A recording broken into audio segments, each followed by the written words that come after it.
Moments with Mark, Mark chapter 3, starting with verse 1. Jesus went into the synagogue again and noticed a man with a deformed hand. Since it was the Sabbath, Jesus' enemies watched him closely. If he healed the man's hand, they planned to accuse him of working on the Sabbath. Jesus said to the man with the deformed hand, "Come, stand in front of everyone." Then he turned to his critics and asked, "Does the law permit good deeds on the Sabbath, or is it a day for doing evil? Is this a day to save life or destroy it?" But they wouldn't answer him. He looked around at them angrily and was deeply saddened by their hard hearts. Then he said to the man, "Hold out your hand." So the man held out his hand, and it was restored. At once the Pharisees went away and met with the supporters of Herod to plot how to kill Jesus. Here we have Jesus doing good on the Sabbath day.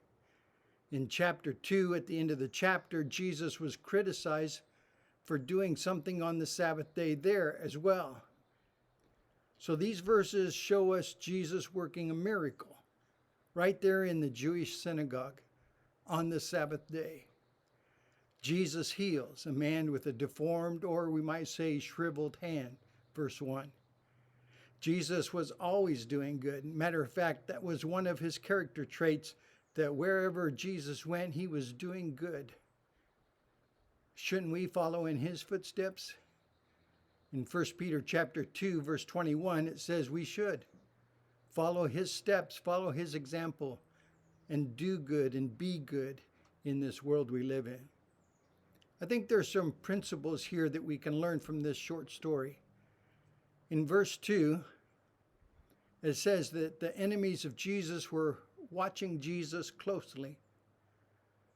People are watching what we do. If you are a Christian, if you're trying to follow Christ, if you're trying to live the life that Jesus desires, people are watching you. They're watching what you do and what you don't do. We read that people watched Jesus closely to see if he would heal this guy on the Sabbath, verse 2. These religious hypocrites were plotting against Jesus. We are always being watched by others. And wherever we go, whatever we do, let us remember that we are being watched and try to live our lives accordingly, to be people of faith, people of prayer, and people that do good in the world. There's another thought that I think we find in verse 4.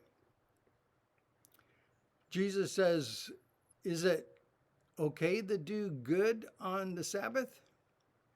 He really is asking them a question that's supposed to prod their thinking. But what Jesus ends up doing is, of course, healing this guy, which is ultimately doing good, even if it was on the Sabbath.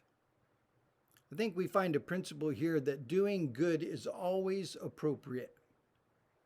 Jesus teaches here that it is always right to do good, even on the Sabbath. Was Jesus to be blamed for saving life on a Sabbath or healing a man on the Sabbath? Were the religious leaders blameless when they plotted to kill Jesus on the Sabbath? Never hesitate to do good on any day, because it's always appropriate to do good in this world.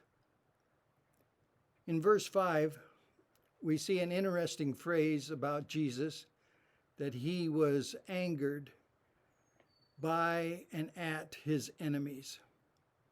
We are told that Jesus looked at them in anger and he felt anger. Yet we have to remember, Jesus, although feeling angry, was without sin. Most of us can't say that of ourselves.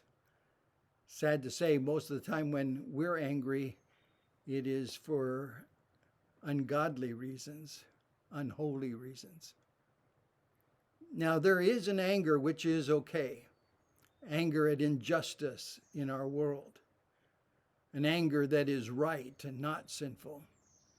St. Paul wrote, "In your anger, do not sin," Ephesians chapter 4. So Paul and Jesus both admit that we can be angry for the right reasons. But beware, of all the feelings that we experience, there is none so prone to sin than anger. And most of the times when we are angry, it is not for good, godly reasons. There is no human emotion which needs so much caution as anger. So let's be honest. Most of the time when we get angry, it's the wrong kind of anger. But here we find Jesus angry, and justly so, at his enemies. Let's be cautious about our own anger. And let's be prayerful that our anger not lead to harmful words or wrong actions, that we do right and be right in this world.